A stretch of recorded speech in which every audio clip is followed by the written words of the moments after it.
Okay, so now I am heading towards a walking tour, and let's see. I want you to put in here, where do you think this, in which city do you think this walking tour is happening?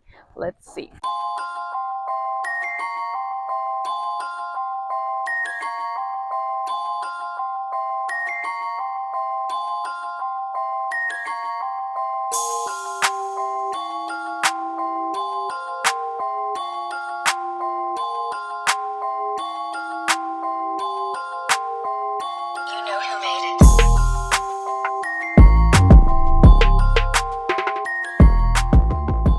Okay, so we have arrived to Budapest, Hungary, and right now what we are going to do is start our tour. I'm going to be showing you around a little bit, and this video it's going to start with Saint Stephen's Basilic from the back. This is a city divided by the Danube River into two cool sides. We have on one side Buda and the other side is Pest. So yes, today we are in Hungary and we are visiting Budapest. Buda is like the old and the historic part of the city. And think of castles and great views from places like Buda Castle. And then if you cross the bridge, like the chain bridge, then you are in Pest, where things get busy with markets, cafe, and modern vibes. Today, we are taking a walking tour and we are going to explore the most important places from Budapest, a city that, like much of Europe, endured significant hardships and witnessed intense conflicts. So let's explore and check this city out. But before starting with our walking tour, let me share with you my first impressions of the city. Budapest is a city where you can find many beautiful and ancient buildings wherever you go. But definitely, and it was not difficult for me to tell, that Budapest buildings, all of them are telling you a story. Stories from the past, where maybe the past was not so bright and positive, but also today in the present, this city it's showing you how it moves forward. And despite of the historical weight, Budapest doesn't linger in the past. It's the opposite.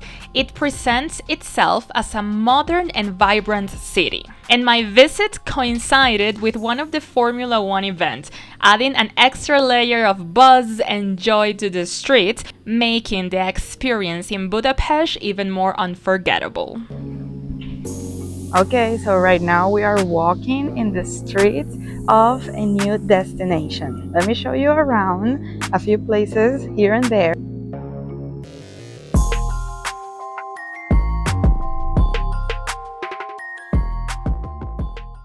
This is a very walkable city. So while I was walking to get to my meeting point because I decided to book a walking tour, that is something I usually do when I go to a new city. And then you also have bike tours and different ways to explore the city. I started mine in the St. Stephen's Basilica. It was just breathtaking to see how magnificent and imponent the basilica looks. It has many years of history and it's a beautiful square, and it was just the first view of the city and also the very perfect way to start. And of course I had to start with a cup of coffee. I just had a regular bagel, but nothing can take away how beautiful that breakfast was.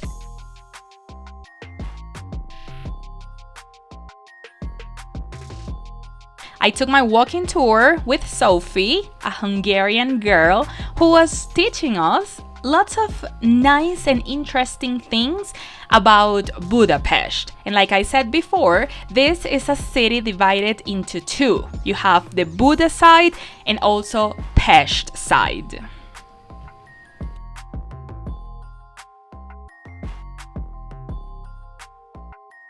Without a doubt, doing a walking tour the first day or so when you arrive to a new destination gives you the opportunity to understand better the city, know what places to visit, and also meet people from different countries. In this case, I was the only Venezuelan, but I met people from different countries, from different places all over the world. And there was this girl who was doing Erasmus, and she was just traveling from different places and countries in Europe and sharing experiences, and knowing different cultures is just something that fuels my soul.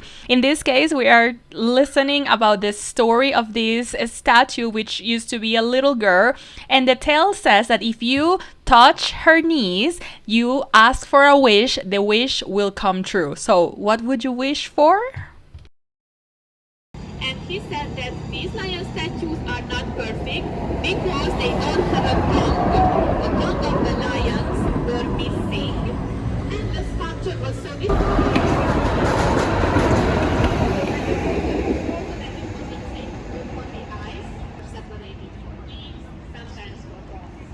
It happened at the beginning of the 19th century when that was a Hungarian.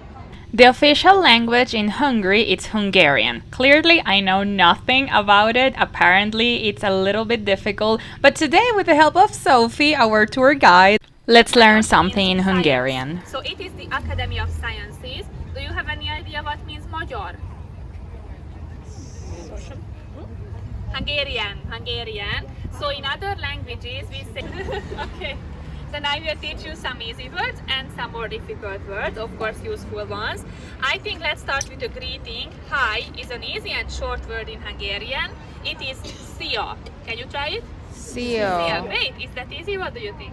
Yes. Okay. You can say it for hi, hello, ciao, goodbye. You can use szia. Okay. Szia. I think what's up is also an easy word in Hungarian. It's misu. Misu. Okay, good. So by now you know a whole sentence. You can start a conversation. Hi, what's up?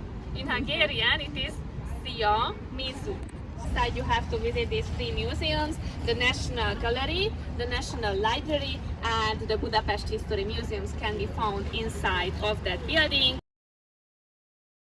We are just arriving to the last part of the walking tour. We are next to the Danube River. World War II, Budapest faced turbulent times as it became a battleground in the conflict, witnessing destruction and hardship. And that is the part of the story our tour guide is telling us. She mentions that their old people are not always happy due to their sad past during World War II.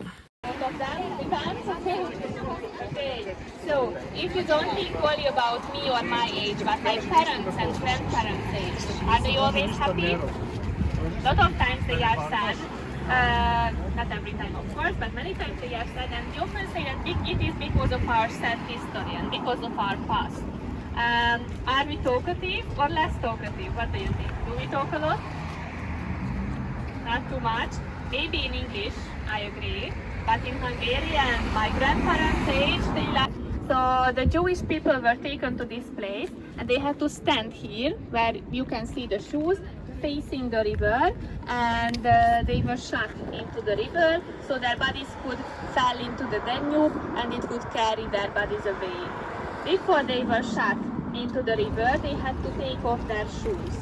Because first of all, their shoes could be valuable later, they could sell the shoes, and secondly, many times their valuables were hidden inside the shoes. I mean rings, jewelry, coins were in the shoes, so that's why they had to take off the shoes before they were shot into the river. There are 60 pairs of shoes here, which refers first of all to the 60th anniversary of this tragedy. It happened in 1944 and 1945, and they put these shoes here in 2005, and it also refers to the almost 6 million of Jews who were killed worldwide. Here altogether 20,000 Jews were killed during the Second World War.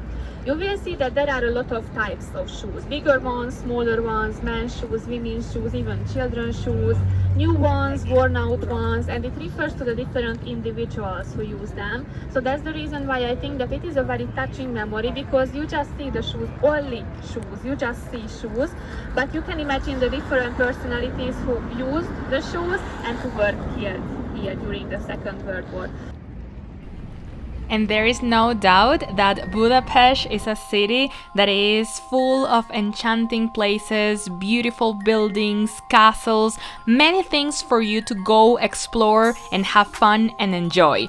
I just wanted to show you a little part of it. If you like it, please don't forget to share this with someone who is in Budapest or someone that you would like to travel there with. And I forgot to mention that Budapest has one of the prettiest parliaments that I've ever seen. It looks just like a castle that came out from a Harry Potter movie.